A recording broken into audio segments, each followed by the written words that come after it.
Hola navegantes, yo soy Maggie y les doy la bienvenida a este viaje por la mitad del año.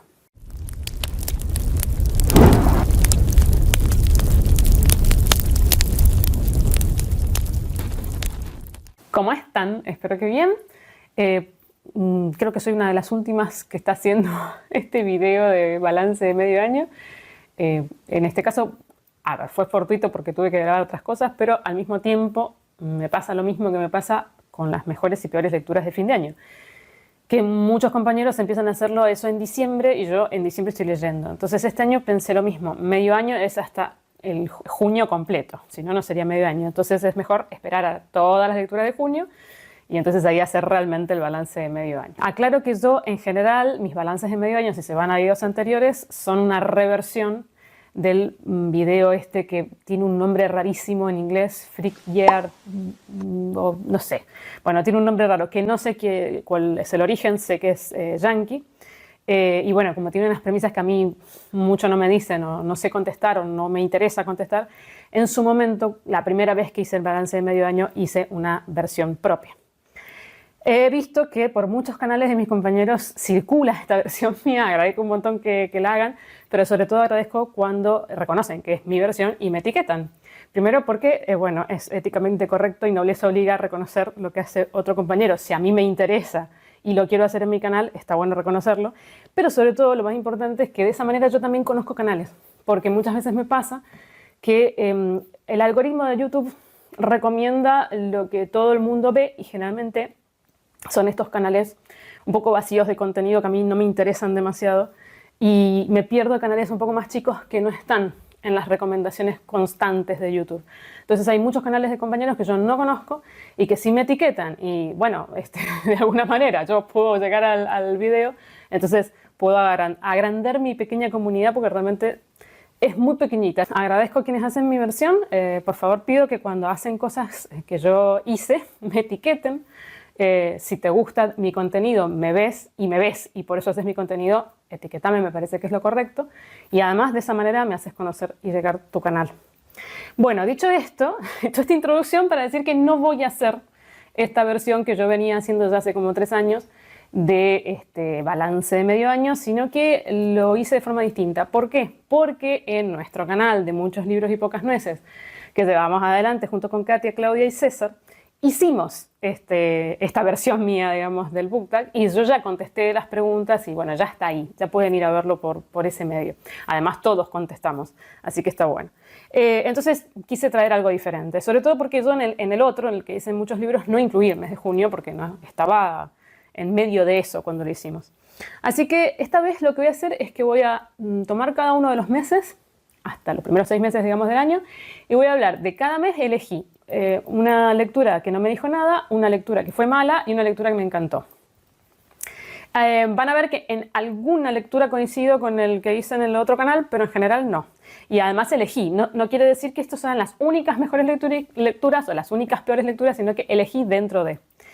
Y después sí tengo unas premisas que me parecen que están buenas contestar, que son generales como para hablar un poco de lo que fue la primera mitad del año. A eso agregarle que mi primera mitad del año fue desastrosa a nivel personal.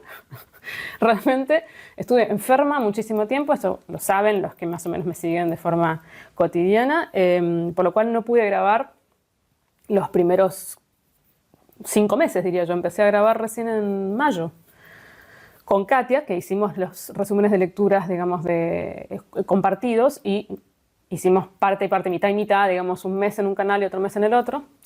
Y bueno, yo me senté a grabar creo que recién en junio. Realmente fue un año, un comienzo de año tremendo, terrible. Y además a nivel personal, más allá de estar enfermo durante tanto tiempo, después tener secuelas, tuve una virosis que me dejó secuelas, bueno, en fin, que por suerte ya parece que finalmente puedo decir que está superado.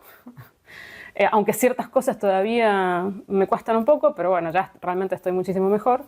Bueno, que fue un año tremendo, pero a nivel de lecturas y de literatura fue un buen año, porque claro, tuve mucho más tiempo, entonces he podido leer mucho más. He tenido más tiempo real para leer. Y por suerte, en general, he tenido bastantes buenas lecturas, pocas malas lecturas y pocos abandonos. Esas cosas que, bueno, algo tiene que compensarte la vida. Así que, ven, después de hablar de todo esto, vamos a empezar.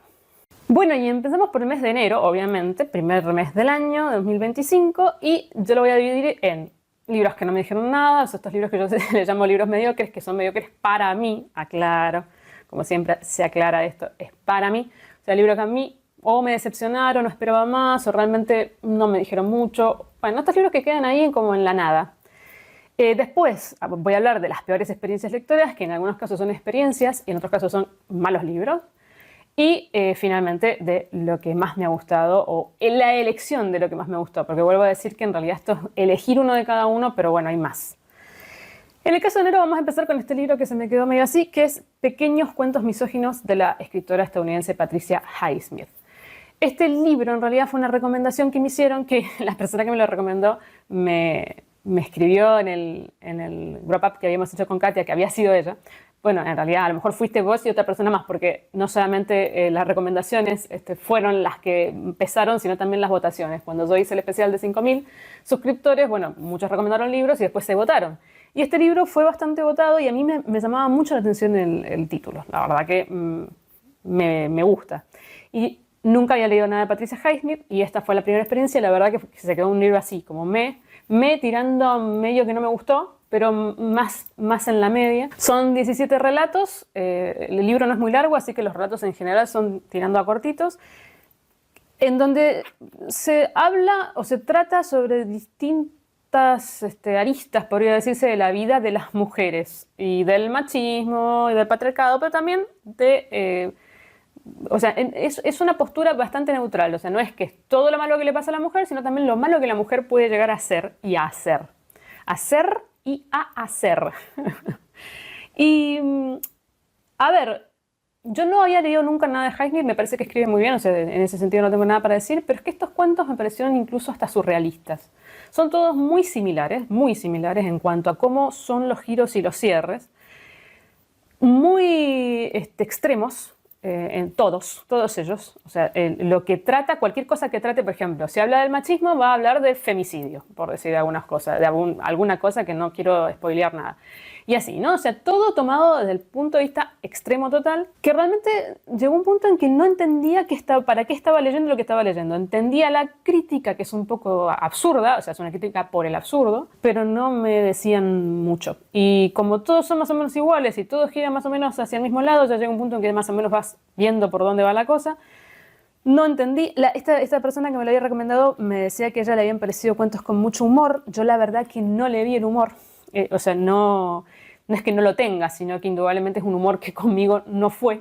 O sea, así que bueno, al final quedó como un libro de relatos que realmente no le saqué demasiado jugo. El libro que queda como mala lectura, y además considero que es un mal libro, o sea, son las dos cosas, es el caso de Ventisca, de la escritora francesa Marie Vintras, como se pronuncia, no me he fijado en la pronunciación de los apellidos, perdón, que fue una lectura conjunta que hicimos con Katia y que a ninguna de las dos nos gustó. O sea, fue una mala lectura conjunta como nos suele pasar con Katia.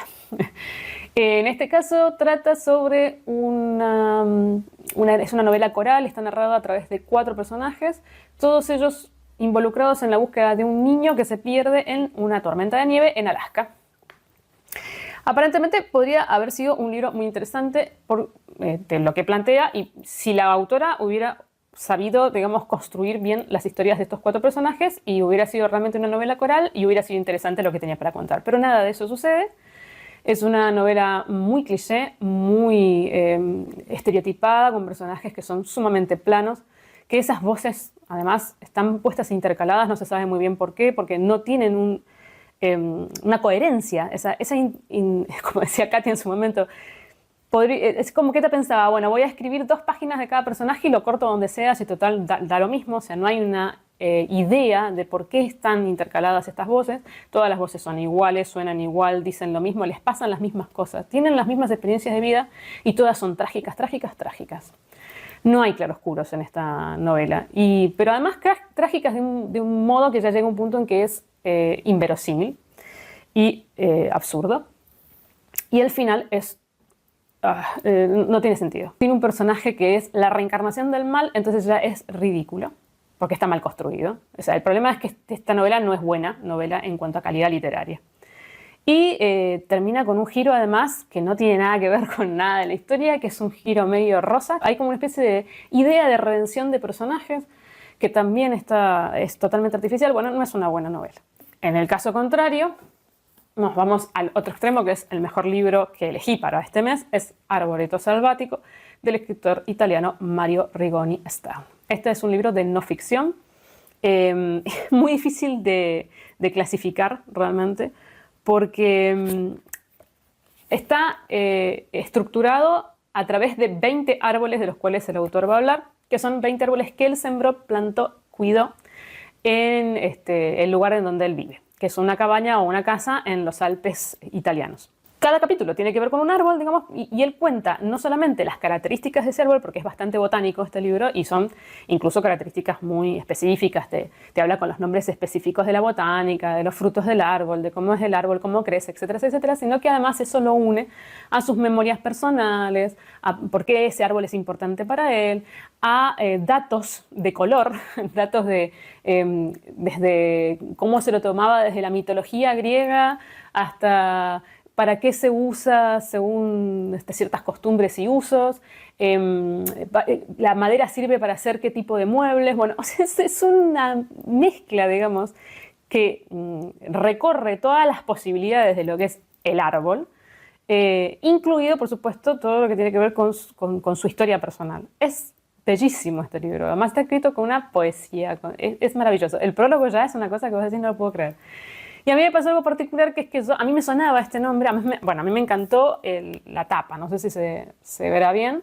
Me llamó la atención, me gustaron los colores, todo. Y el nombre me sonaba. Y cuando empiezo a leer el prólogo, el autor da las gracias a Einaudi. Entonces ahí yo dije, de acá lo tengo. Y claro, yo leí sobre este autor cuando leí los libros de los otros de Italo Calvino, y claro, Calvino habla de Stern, y a Calvino también le gustaba muchísimo, y bueno, hablaba de otras cosas, de otros libros. Parece que Stern en general escribió no ficción, o memorias, digamos, o este tipo de libros, y bueno, entonces fue como un combo. Yo quería leer este autor, me había quedado en la cabeza, lo leí, me pareció maravilloso. Es un libro realmente muy bello, que además, por otro lado, es muy melancólico, porque habla mucho de la pérdida, digamos, de la naturaleza frente al avance de las ciudades, ¿no? Pasamos a febrero.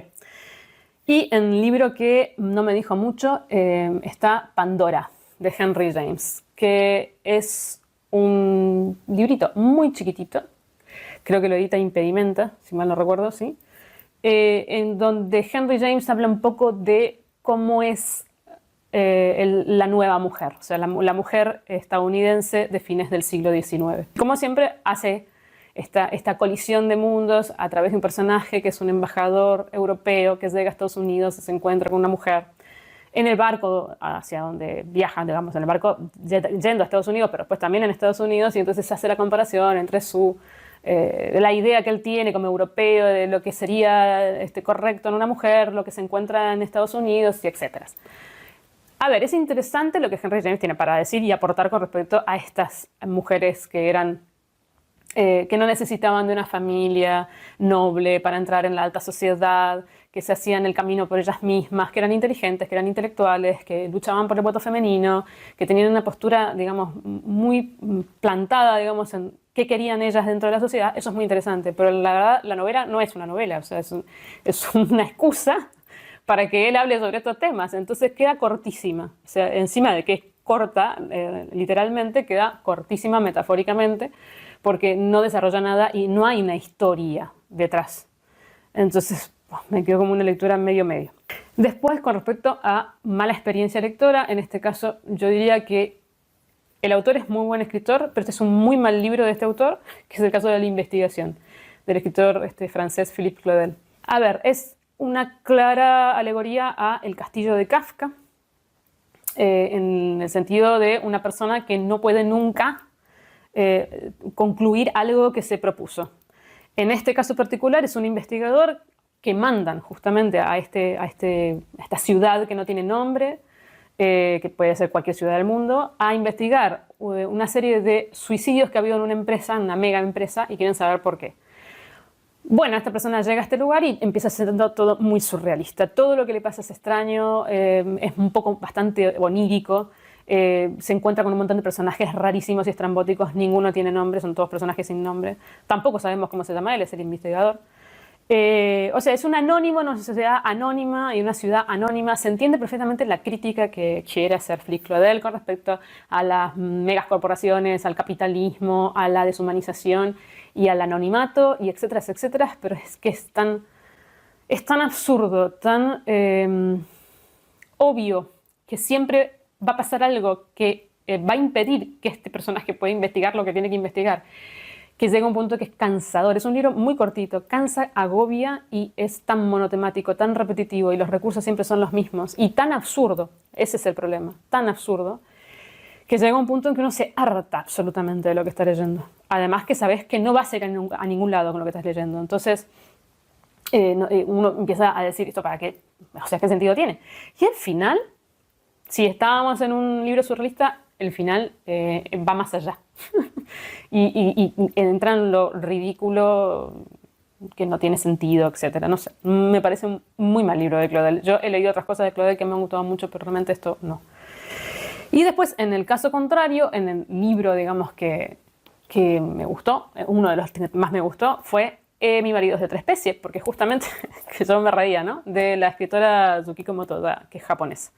Que yo me reía porque este también es surrealista. Este también es un libro que tiene mucho de onírico y mucho de absurdo, pero en este caso a mí me funciona. Son 4 relatos, nada más. El que da el nombre al libro es el primero y es uno de los más largos, casi como sería una novelita corta. Y en el que se exploran las relaciones humanas y los conflictos que puede haber en esas relaciones humanas, muy comunes y corrientes, conflictos de, qué sé yo, una pareja en donde de repente cada uno ha crecido de forma distinta y entonces ya no se encuentran como antes, o no se reconocen en el amor que se tenían, ya no lo tienen más. Madres e hijos en relaciones cotidianas en donde de repente la madre no sabe muy bien cuál es su rol o no quiere seguir interpretando ese rol, y etcétera. O sea, son 4 cuentos solamente en donde se exploran las relaciones humanas y las cosas que pueden pasar dentro de esas relaciones humanas, pero la manera de explorarlo es surrealista. O sea, son historias rarísimas. Les pasan cosas muy estrambóticas a los personajes que no tienen nada que ver con la realidad o que no podrían pasar en la realidad, que hacen, que fuerzan, digamos, a que estas cosas que nos pueden pasar comúnmente los seres humanos entre sí sean más evidentes, más obvias y, bueno, y más absurdas, ¿no? A mí me gustó mucho, me pareció muy original e incluso con tiene mucho humor y que realmente no he leído cosas similares a esta, así que una buena entrada a la autora. Aclaro que este libro lo leí gracias a Nora de Interior 403, que justamente hablaba de este, sobre todo del que da el nombre, el título al libro, y bueno, gracias Nora. Pasamos a marzo, y en lectura, que no me dijo mucho, se queda Mi madre y la música, de la escritora rusa Marina Tsvetaeva. Miren esta ridiculez. Hablando y enlazando con el book tag anterior sobre estos libros de acantilado que no se pueden creer. No se pueden creer. Miren, mi mano de costado es más gorda que el libro. Que los cobren lo que los cobran.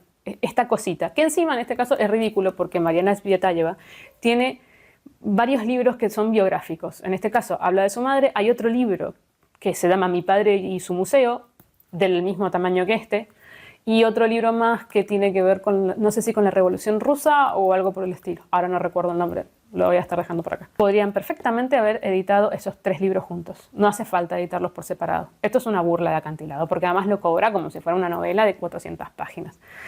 En fin, que justamente eso es lo que me pasó con este libro. Es un libro que queda corto. Son las memorias de la autora con respecto a su madre particularmente y a la música. Porque la madre era música profesional y pretendió que su hija también lo fuera. Y ella no quería saber nada con la música, entonces la obligaron a estudiar música. Y bueno, tiene una relación muy contradictoria con ella y también con su madre, que era una persona además de un carácter muy particular, etc. El libro retrata también un poco la época previa a la Revolución Rusa de una familia burguesa intelectual. Es interesante, sí es interesante. Contras que le veo, bueno, que es cortísimo. O sea, que realmente te lo lees en media tarde. Y entonces te quedas con esa sensación de, bueno. Y por otro lado está escrito muy raro. Muy raro. La escritora originalmente era poeta y además una poeta vanguardista, así que se la reconoce sobre todo por eso, y escribe de forma extraña, deconstruye el lenguaje, pone unos signos y guiones y cosas raras que interrumpen el discurso y que son rarísimos y es incómodo de leerla, o sea, la prosa es incómoda de leer, tiene como una forma de estructurar extraña, entonces al principio cuesta bastante meterse en la narración, ¿no? O sea, choca. Y bueno, en algún punto te acostumbras, pero es como un poco artificial. Entonces, bueno, me pareció interesante, pero no me dijo mucho más. En el caso de, bueno, mala experiencia, acá yo no diría que es un mal libro, o sea, es que está mal escrito, pero realmente. Es La oficina de los gatos del escritor japonés Miyazawa Kenji, o sea, Kenji Miyazawa. Son varios relatos, ahora no recuerdo cuántos son bastantes. Es un libro bastante gordito, tiene 400 páginas, la letra es muy pequeñita.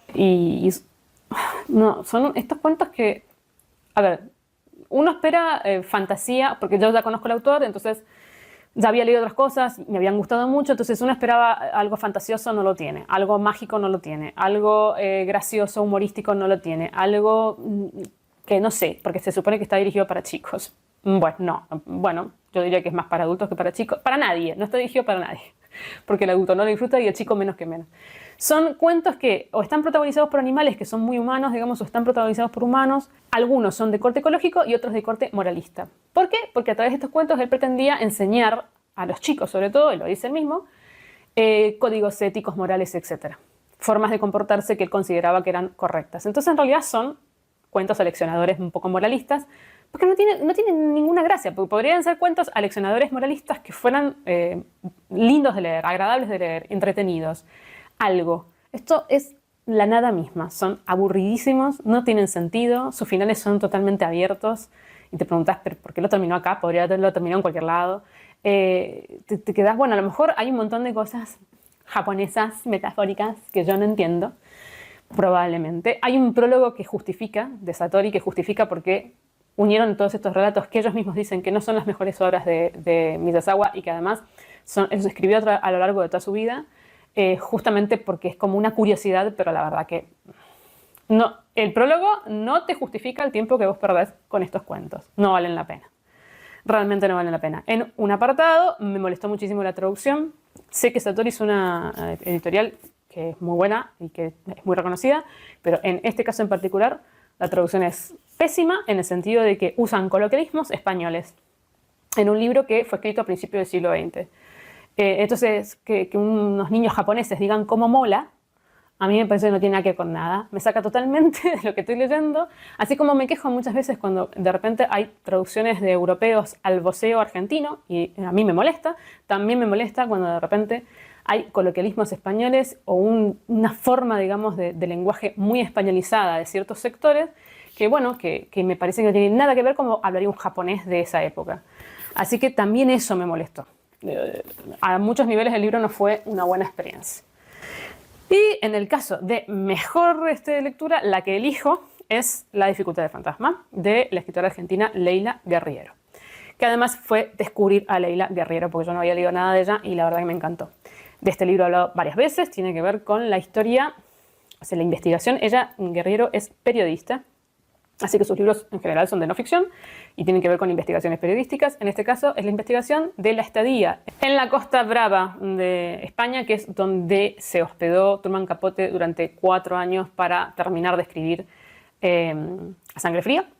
Y bueno, y ella le parece muy interesante realmente investigar cómo fue esa estadía, dónde realmente vivió, si alguien de la zona todavía vive y lo conoció en su momento. Bueno, se encuentra con que nada de lo que se ha dicho sobre Capote es cierto, que los lugares donde supuestamente se hospedó no fueron los lugares originales, que hay como incluso hasta turismo dedicado a recorrer los lugares por donde pasaba Capote, a donde comía, y todo es mentira, todo es o dicho o una verdad medias o realmente nada que ver, invención.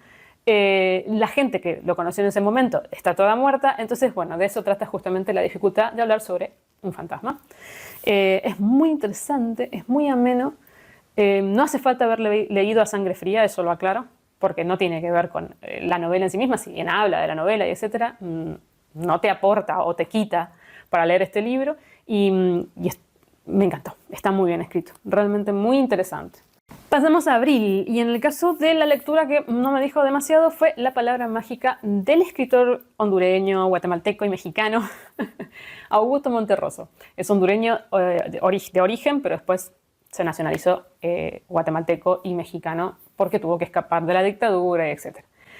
Este libro es un libro raro, podría decirse que es no ficción por momentos porque hay muchas cosas que tienen que ver con estudios de él sobre otros escritores, con memorias, con ensayo, pero también hay algún relato corto y alguna cosa de ficción, así que es como un popurrí. Pero sobre todo de lo que va a hablar es de la literatura en general, digamos, de las traducciones. Él fue traductor, así que habla un poco del mundo de las traducciones. Esas fueron muy interesantes, esos escritos, digamos, y también va a hablar sobre biografías de otros autores, de los grandes clásicos, también de su paso por distintos países cuando se escapó de la dictadura.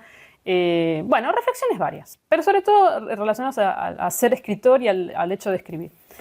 A ver, está muy bien escrito. Augusto Monterroso escribe muy bien, tiene un humor muy ácido que a mí me gusta mucho. Yo ya había leído otras cosas de él, digamos, y me gustaba. No tengo nada para decir en ese sentido, sino que finalmente habla de todos los autores que ya conocemos hasta el hartazgo. Se entiende que él es un hombre de su época y que estaba en medio del boom latinoamericano y por supuesto va a hablar de los escritores del boom latinoamericano, pero también va a hablar de los escritores clásicos, de, pongamos, lengua inglesa, de los escritores clásicos como Cervantes. Y entonces ya llega un punto que dice, ¡buah! Aportarme no me aporta demasiado. Sí está bien escrito, la mirada puede llegar a ser interesante o no, dependiendo de lo que a vos te interese. Y otra cosa que me pareció y me quedé con la sensación de que acá falta es que no habla de ninguna mujer escritora. Alguna mujer escritora importante como para que vos puedas hablar de ella existió, tanto en la época clásica como en la contemporánea. Entonces, esta selección, digamos, en donde invisibiliza una parte de la literatura, bueno, me pareció muy de su época, de señor de su época, así que me quedé ahí con el libro a la mitad. En el caso de la peor experiencia lectora, bueno, acá en este mes está la peor experiencia lectora de la primera mitad del año, entonces no la elegí en este caso porque va a estar contestándose en otra pregunta. Sigue otra que realmente también fue igual de mala, no igual de mala, no, mala, no igual de mala, que es 10 días en Re, del escritor argentino Sergio Vizio. Yo había leído a Vizio antes, me había gustado mucho en unos 3 relatos que se llaman 3 relatos marcianos o algo por el estilo, relatos, bueno, son una mezcla entre ciencia ficción y realidad muy interesantes. Y bueno, tenía ganas de seguir leyendo. No he leído Rabia ya, por favor, lo digo desde ahora porque me lo van a recomendar, estoy segura. Todavía no he leído Rabia. Y me fui por porque me parecía interesante el argumento. Se supone que es una pareja que en su luna de miel en una isla tropical, él se da cuenta que no la quiere. ¿Y qué va a hacer con eso? Bueno, yo pensé, esto va a estar bueno, porque escribe muy bien Sergio Vizio y porque pensé que iba a ahondar en ese tema y me pareció muy interesante, pero realmente que el libro no sé qué quiso escribir Sergio Vizio acá. Así que yo me quedé con esta sensación de ¿qué leí? ¿Qué leí? ¿Para qué leí esto? Porque en eso no ahonda. Queda el libro muy superficial, con unos personajes también muy superficialmente trazados. Los secundarios ni hablé, o sea, son casi fantasmas como los de Guerriero, pero los principales tampoco, viviendo situaciones absurdas, en algún caso totalmente extremas, que son inverosímiles. O sea, llega un punto que vos decís, esto no tiene razón de ser, no tiene sentido, no es creíble, no llega a ser lo suficientemente surrealista como para que vos digas es un libro surrealista. Es un libro de la nada misma. No lo entiendo, no entendí. Este libro no lo entendí. No entendí para qué estaba escrito, ni qué me quería decir con lo que escribía. Y no me gustó. Y en el caso de mejores lecturas, ay, no me pude decir. Yo quería traer uno de cada uno, pero acá no me pude decir. Y vamos a empezar por Budín de Cielo, de la escritora argentina también María Luque, que es un libro precioso y que ya he visto que está en muchos otros canales, así que seguramente ya tienen reseñas de otros muchos booktubers. Es que realmente es muy hermoso este libro. Trata la historia de una maestra de matemáticas jubilada, que su vida es una vida muy simple, muy sencilla. Ella pasa sus días observando a los pájaros que visitan su departamento.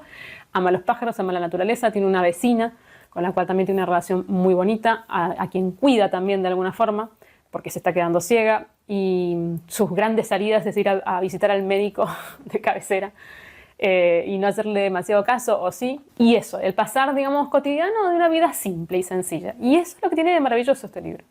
No es un libro de grandes gestas, no es un libro que te hable de la vida, no sé, de forma sumamente, sobre todo, más que profunda, porque es profundo, es un libro profundo. Obviamente profundo, ¿no? No es grandilocuente, es un libro sencillo. Pero dentro de esa sencillez justamente está la maravilla de este libro y lo bonito de este libro. Como personas con vidas sencillas también pueden afectar y modificar el mundo, que es un poco también de lo que habla. Precioso. Además está escrito con muchísimo humor, tiene dibujitos, porque la autora originalmente en realidad es ilustradora gráfica.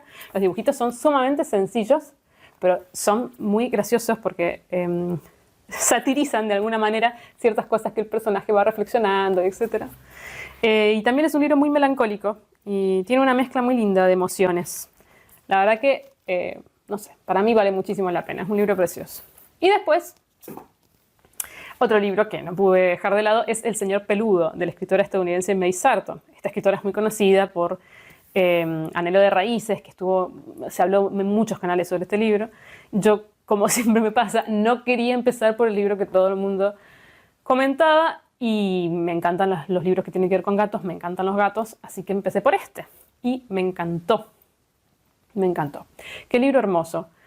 Habla sobre la historia de un gato que las eligió a ella y a su pareja, un gato callejero que de repente decidió que quería tener familia y que es uno de los gatos que ella más quiso en su vida y lo hace desde la perspectiva del gato. O sea, está narrado desde el gato, pero con un humor, con un amor por los gatos. Se nota que la autora quería a su mascota, no quiero decir mascota porque no me gusta, pero bueno, quería a su gato.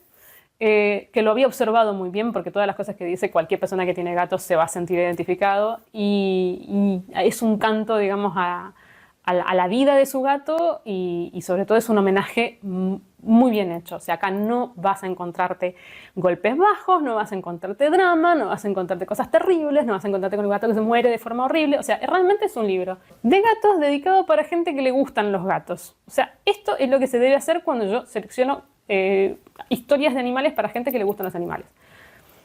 Algo que sea lindo de leer. A mí me gustan los gatos y no quiero leer cómo los gatos sufren. Es así. Ella lo hace muy bien. Hermoso libro. Pasamos al mes de mayo.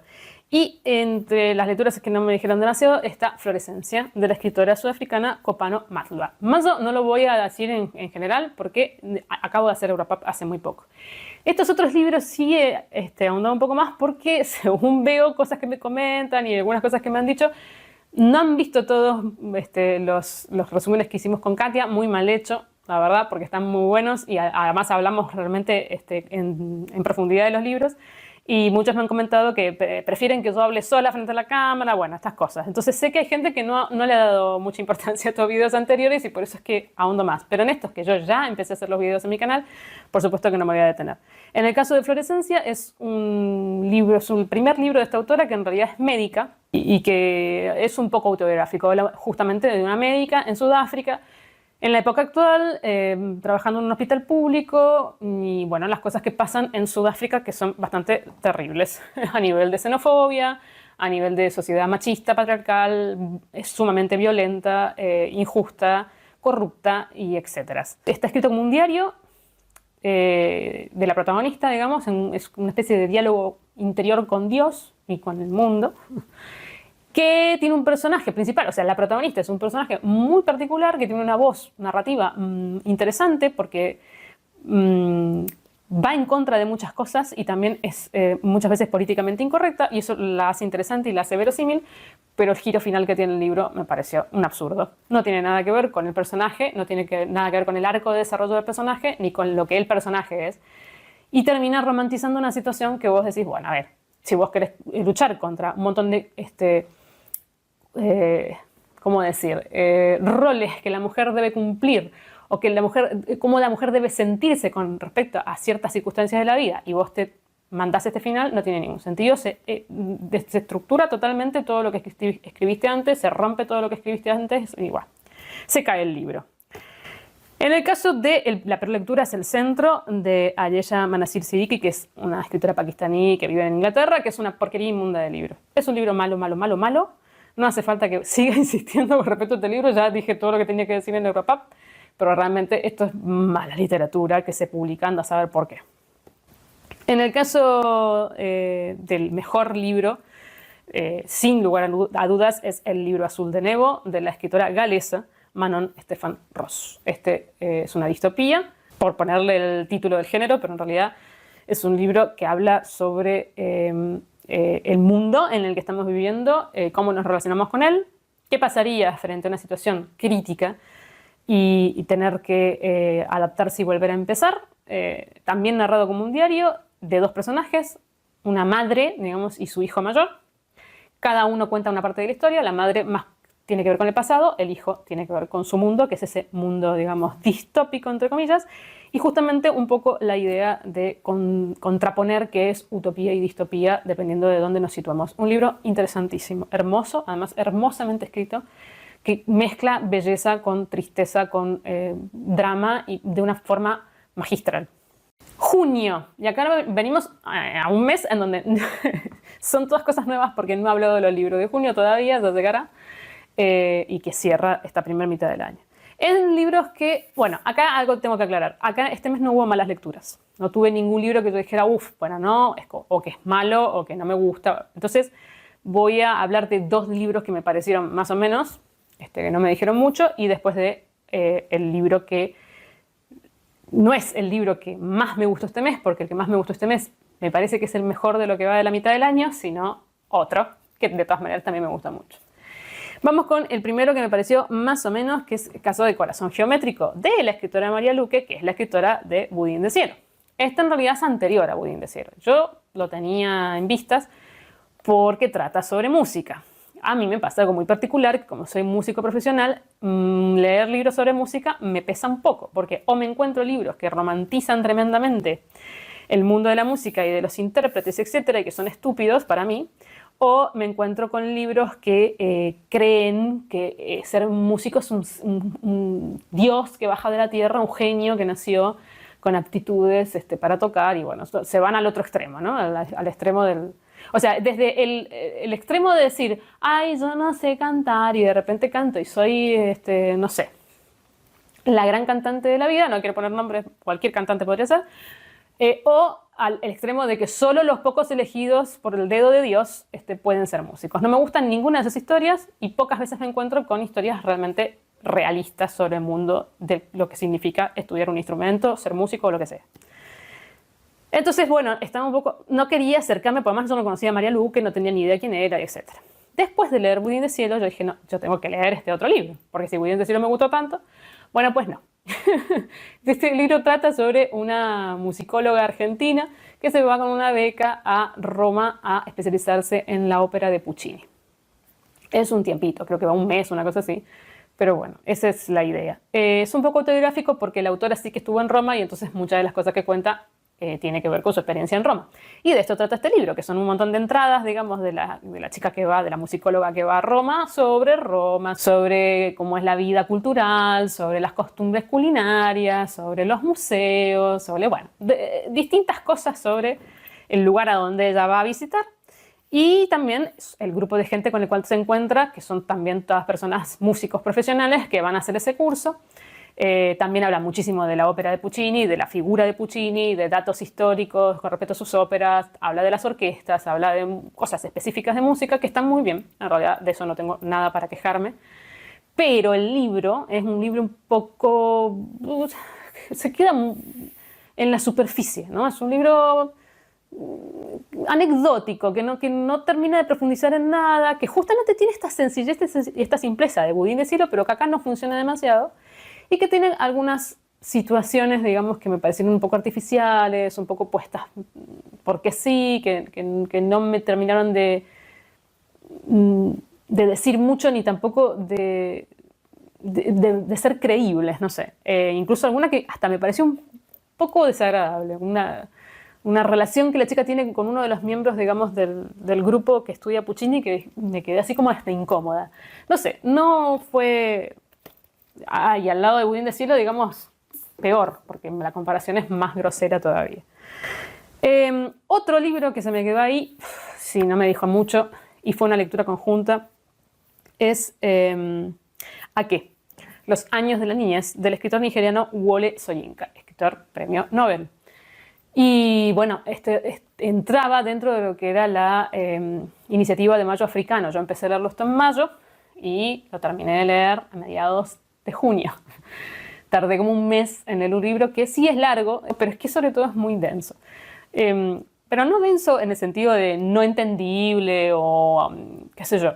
No, denso en el sentido de que es un libro muy anecdótico, que está escrito de forma rara, que hace que uno tenga que prestar mucha atención porque realmente si no te perdés totalmente, que por supuesto es autoficción, o sea, son las memorias de Wole Soyinka desde sus 4 años hasta sus 11 años, y su contexto y su seno familiar. En un principio el libro a mí me pareció interesante, pero después no está estructurado de una forma occidental y eso me parece perfecto.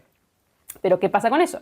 Que como no hay una línea estructural de hacia dónde quiere ir con la historia, sino que son un montón de anécdotas y situaciones puestas todas juntas que están desordenadas, que además están narradas de una forma híbrida entre que supuestamente te lo narra un niño, entonces hay un montón de cosas que no te explica porque él tampoco las entiende, pero al mismo tiempo tiene reflexiones del Soyinka anciano que estaba escribiendo este libro. Entonces queda raro, o sea, es por un lado una historia que está escrita de una forma extravagante porque la escribe un niño o la ves a través de la visión de un niño, por otro lado todas las reflexiones filosóficas, etcétera, de Soyinka siendo una persona mayor, pero siempre desde la misma voz narradora, entonces es extraño. Por otro lado tiene descripciones de cosas, de situaciones que como no te explica, porque él por supuesto está escribiendo desde su cultura hacia su cultura, pues le da lo mismo que el occidental lo entienda o no, hace que uno se pierda, que no entiendas lo que te está contando. Hay muchísimas palabras en yoruba, frases en yoruba, canciones en yoruba que no te traducen todas o te las traducen a la mitad. Eso es error y problema de la edición. Lo publica Alfaguara. Y la verdad que es bastante mala, por lo menos la edición que yo tenía en digital. Y por otro lado, esto de que justamente como son un montón de anécdotas sin ton ni son, que no van a ningún lado, que no le interesa profundizar en nada, sino contarte experiencias de vida, te olvidas de todo. O sea, lo digo sin exagerar. Esto fue una lectura conjunta y a los dos nos pasaba lo mismo. O sea, terminábamos de leer el capítulo y cuando queríamos comentar el capítulo ya no nos acordábamos lo que habíamos leído. Esto nos pasó ya cuando estábamos hacia la mitad del libro. Los primeros capítulos no. Pero ya hacia la mitad del libro, donde todo el libro es igual y todo tiene el mismo estilo narrativo y todos son, no sé, historias sobre historias sobre historias que... O sea, es un punto que decís, bueno, todo además muy superficial, muy pasando por arriba, las cosas, pasa la Segunda Guerra como un plumazo, trata de muchos conflictos y problemas culturales, pero así, como claro, como las trata desde un niño, todo así, todo deslavado, no sé. La verdad, no nos dijo nada ninguno de los dos. Fue en un punto incluso hasta hacia el último porcentaje del libro, el último 30% del libro, ya estábamos hartos, queríamos terminar y decíamos, ¿cómo va a ser para terminar esto? Porque ya si de todas maneras no tiene ningún sentido el hilo argumental, ¿cómo lo va a terminar? Bueno, sí pone como un hito, digamos, de su vida propia, que es cuando se entra en otro tipo de educación, digamos, y bueno, lo cierra así como lo abrió. En fin. Y dentro de las mejores lecturas está El despertar, de la escritora estadounidense Kate Chopin. Este libro, no se engañen, no es así de largo. El despertar es más o menos la mitad del libro, yo diría. Ahí les digo hasta dónde. Esto sería El despertar, la novela. Todo lo demás son recopilaciones de distintos relatos de la autora, libros de relatos. En este caso, digamos, este volumen tiene no solamente la novela, sino relatos de Kate Chopin. Y a esta autora yo llegué porque justamente a través de la compilación de relatos de Mujeres, la nueva mujer, que lo edita Dos Bigotes, uno de los relatos que más me había gustado era de Kate Chopin, que está justamente en esta compilación. Después voy a hablar un poco de la edición, pero eso lo voy a hacer aparte. Así que yo empecé a investigar sobre qué otras cosas había escrito Chopin y muchos hablaban de esta novela, que fue una novela revolucionaria, que estuvo prohibida en la época, escrita a finales del siglo XIX, exactamente, ya les voy a decir la fecha, 1899, o sea, a un año de pasar del siglo. y que fue censurada y que fue un escándalo, porque bueno, ella trata la historia de una mujer casada con alguien que tenía dinero, con hijos, que de repente conoce a un hombre más joven que ella, del cual se enamora, que eso no es lo más importante, o sea, podría haberse enamorado de él como de cualquiera, digamos. Esta situación hace que ella de repente empiece a pensar su vida, a reflexionar sobre su vida y darse cuenta que nada de lo que tiene, ni nada de lo que es, ni nada de lo que la obligaron a hacer, le significa algo. No quiere nada de lo que tiene. O sea que justamente se despierta, de ahí el nombre, ¿no? Y bueno, y habla justamente de la búsqueda de la independencia, de una mujer que de repente no le interesa ser madre, que no le interesa estar casada, que no le interesa cumplir con los roles que la sociedad le impone, que quiere poder ser libre sexualmente. Bueno, imagínense la época e imagínense esta protagonista, que además es la protagonista, no es condenada por Kate Chopin, ¿no? No es que, bueno, que es un protagonista que sirve para ejemplificar todo lo que está mal y lo mal que te puede ir cuando vos sos una mal mujer. Es realmente una mujer que la crisis de identidad que tiene la podría tener, o sea, las tenemos las mujeres hoy. O sea, es impresionante, pero uno la lee y no ha pasado el tiempo. Las cosas que le pasan, las cosas que siente, las cosas por las cuales reflexiona, también son cosas que nos pasan hoy y que hace que también tengamos, digamos, crisis las mujeres el día de hoy. E incluso esa ruptura de los roles femeninos que se nos imponen, seguimos las mujeres luchando por eso hoy. Me pareció magnífico. Es un libro muy bien escrito, muy interesante, muy bien llevada la historia adelante. Increíble para lo que es la época, para lo que cuenta. Increíble que esto se publicara al mismo tiempo que se publicaban algunas otras obritas en Inglaterra. Es que realmente es lo de Henry James con Pandora. Son dos mundos diferentes. Son dos maneras de ver la vida diferentes, dos concepciones de mujeres diferentes, búsquedas diferentes, indudablemente son dos continentes distintos y yo de por sí me gusta la literatura estadounidense, pero sigo insistiendo en que la literatura del siglo XIX estadounidense es para mí, mucho más interesante que la inglesa, por ejemplo. Totalmente fuera de lo que es un libro de romance, o sea, esto no es libro de romántica, esto no es un libro de cómo aleccionar a mujercitas para que hagan su papel como corresponde, lejos, hermoso, maravilloso. También fue una lectura conjunta y también le gustó muchísimo a mi compañero de lectura. Lo que quería hablar con respecto a la edición es que vuelvo a hablar de estas novelas que las muestro ahí un poquito más de cerca. Es el caso de la colección Novelas Eternas de RBA, que yo dije que es una muy bonita edición, que es muy barata si la conseguís en kioscos y revistas y que está muy bien, la verdad que está muy bien. Pero sobre todo algo importante, no todos los libros de esta colección tienen buenas traducciones. Y eso es algo que hay que investigar y que yo por mi cuenta, digamos, estuve investigando.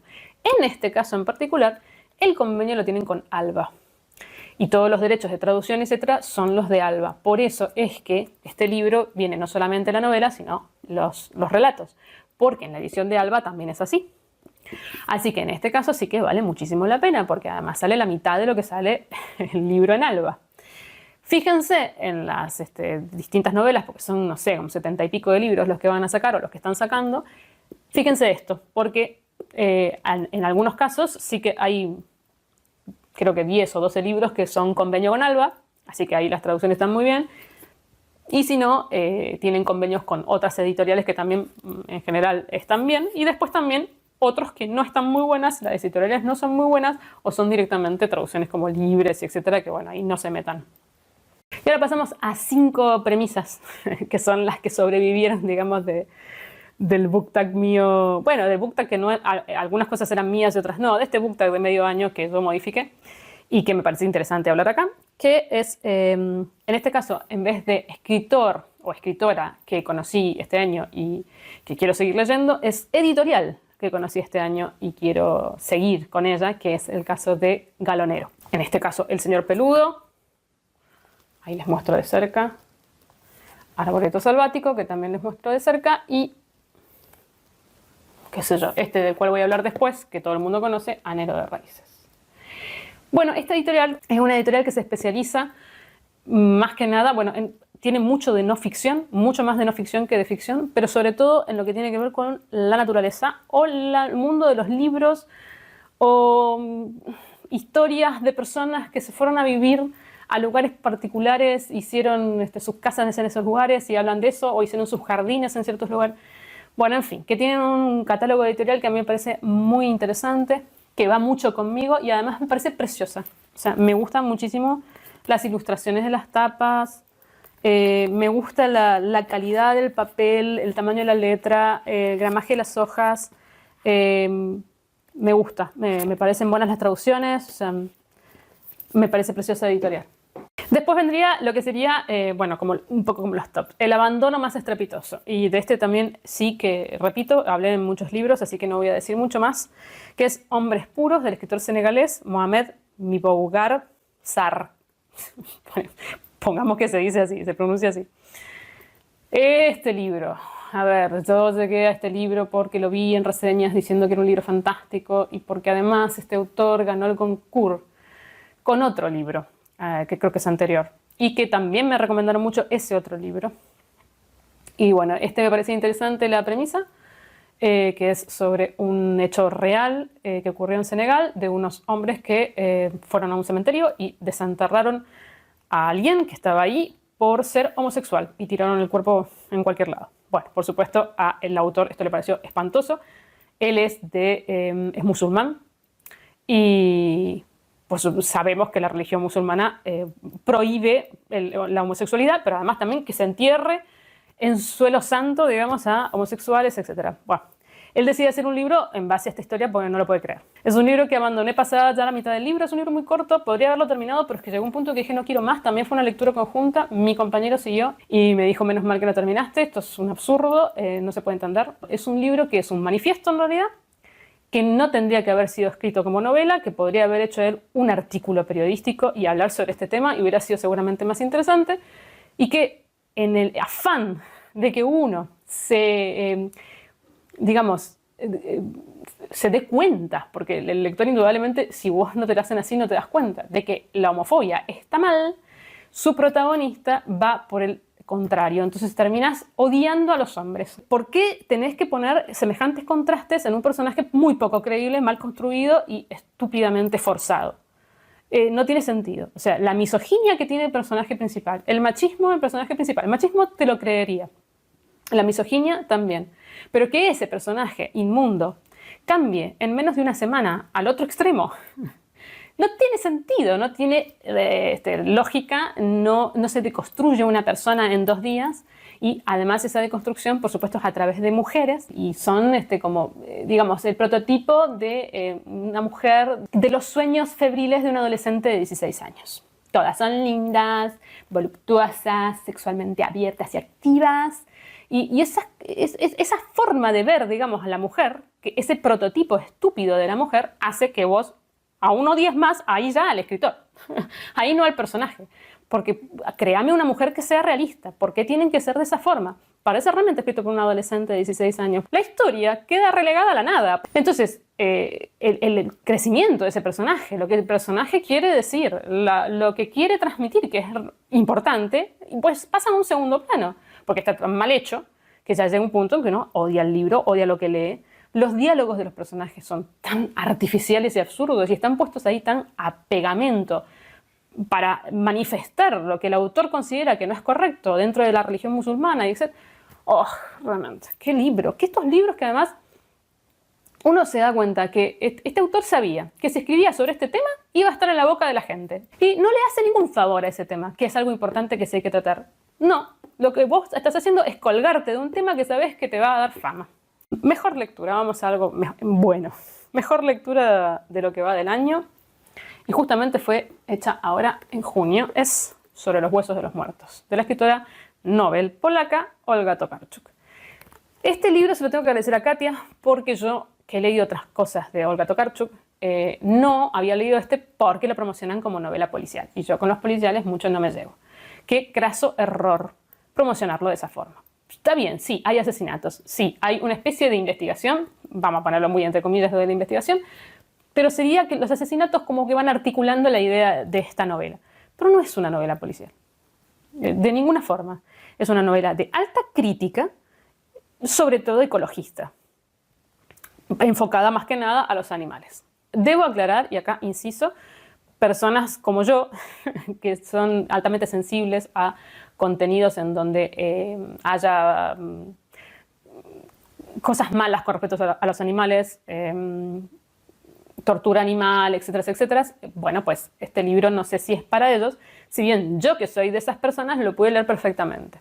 Porque ¿qué pasa? Que Tokarczuk no hace hincapié en el morbo de lo que puede pasar de malo con respecto a los animales, sino que lo hace de una forma con mucha más altura, y además es una gran escritora. Pero de todas maneras, bueno, es un tema que puede sensibilizar a mucha gente, porque habla justamente de la cacería y del maltrato animal a ese nivel, ¿no? De lo que el ser humano puede ser capaz de hacer por diversión, porque le gusta, porque ¿por qué no? Porque vamos a justificarnos con que hay que tratar de que ciertos animales no tengan un crecimiento demográfico enorme, porque entonces eso ecológicamente no hace bien, y bla, bla, bla, bla. Esto es la base, digamos, de este libro. Pero lo que es muy interesante es cómo está narrado, porque la narradora de esta historia es una narradora muy particular. No quiero decir la palabrita que todo el mundo usa, porque entonces uno ya se pone con una idea preconcebida de que se va a encontrar, pero es que realmente es imposible no darte cuenta del tipo de narrador extraño que es, porque es una persona muy, muy, muy loca. O sea, es una señora mayor, que no sabes mucho de ella, que vive en un pueblito en las montañas, en la frontera entre República Checa y Polonia, en un lugar que tiene un clima muy extremo, que la gente generalmente va ahí de vacaciones, pero ella vive ahí normalmente, que además hace cartas astrales y cree en el horóscopo, que bueno, es una activista absoluta, digamos, por los derechos de los animales, pero todas estas cosas que el personaje se ven un poco desmerecidas, porque ella está un poco loca, está bastante loca, y tiene una forma muy extraña, digamos, de comportarse y de luchar contra estos temas. Entonces siempre no tiene credibilidad. A eso se le suma que es una mujer, vamos a poner eso muy, con mucha realce, y anciana, que no hay nada peor. O sea, si en la sociedad a alguien no se le da importancia, además de lo que opinan los niños, es lo que opinan las mujeres ancianas. Entonces está muy bien hecho. ¿Cómo consigue que vos mismo, que incluso estás totalmente de acuerdo con lo que ella dice, te dé esta vergüenza ajena? Digas, ay no señora, no vaya por esos derroteros, porque nadie le va a creer, o sea, nadie la va a tomar en serio, usted queda como una ridícula. Y bueno, y es muy interesante cómo lo consigue Tokarczuk, porque es una genia escribiendo esta mujer. Ya no hace falta en ese sentido aclararlo, digamos. El libro, además, también es un libro que es muy entretenido y se lee muy rápido, y si bien en mi caso yo supe para dónde derivaba, digamos, no importó, porque lo importante no es los asesinatos que van sucediendo, digamos, a lo largo de la historia, sino todo esto otro. Y otra cosa increíble, hay un momento en que hay un discurso de un sacerdote cazador, en donde alaba y elogia lo que hacen los cazadores por la ecología, etcétera, que a mí me chocó, porque en ningún momento vos sabés de qué lado está la autora. ¿No? Este no es un libro, no es un panfleto, no es un manifiesto. Vos podés hacer lo que quieras e interpretar lo que quieras y ponerte del lado que quieras a lo largo de la historia, porque no hay una postura. Pero en el discurso de este sacerdote, que es hacia el final del libro, choca, porque si sabes, acá se nota que hay como que la autora te quiere hacer enojar con lo que este hombre está diciendo para que vos te pongas en una postura. Y me pareció como medio raro. Y al final hay una nota aclaratoria de Tokarczuk diciendo que este discurso es un discurso real, basado en discursos reales de personas, de sacerdotes cazadores que encontró por internet. Sé que esto de que la realidad supera la ficción, realmente, bueno, el libro impresionante. Después viene La peor lectura, que es un libro que también hablé mucho en Muchos libros y pocas nueces, que es Las noches de flores, del escritor argentino César Aira. Creo que también hablé un poco acá. Es un libro que es una burla al lector. No compren este libro. Esto sí, es que yo no suelo decirlo, estas cosas, ¿no? Si tienen que comprar, no comprar, leer, no leer, pero en este caso no lo compren. Léanlo de una biblioteca, se lo prestó a alguien, lo agarraron en la calle porque alguien lo tiró al basurero. Léanlo de esa forma, porque en serio, es gasto de dinero que no se puede, que no vas a poder afrontar después qué hacer con ese gasto de dinero. Es un libro que a mí me da vergüenza ajena que esté escrito por un escritor argentino. O sea, que nosotros digamos, La literatura argentina del contemporánea, ¿a quién nombramos? Y mucha gente nombra a César Aira. Yo sé que no todos los libros de César Aira son así, pero este en particular a mí me da vergüenza ajena. Es un libro asqueroso que uno piensa que el autor se está burlando de uno, que empieza de una manera muy interesante y va por unos derroteros que no entendés ni para qué va por ahí, ni por qué, pero además con una... ¿cómo decir? Un surrealismo, porque realmente lo es, pero surrealismo sucio, surrealismo degradante, soez, desagradable, grotesco, fóbico. Pónganle homofóbico, lo que quieran poner, que termine en fóbico. Es una cosa que vos decís, ¿qué es esto? ¿Qué es esto? ¿Cómo se puede publicar esto? ¿Cómo llegó este escrito a un editor y el editor le dijo, sí, vamos? Sí, porque sos César Aira y alguien va a pagar por esto y se va a querer morir. Bueno, y la última premisa es libros que quiero leer pronto. En este caso, es los relatos que hay unidos a esta novela o junto con esta novela. Tengo ganas de leerlo pronto porque me interesa qué otras cosas ha escrito Kate Chopin. Este pequeño librito que me lo regaló un amigo, Ramsés, muchas gracias, cuando nos conocimos este año, de la escritora peruana Claudia Salazar Jiménez, que es La sangre de la aurora. No tengo idea de él, no tengo idea de la autora, creo que nunca he leído nada de esa.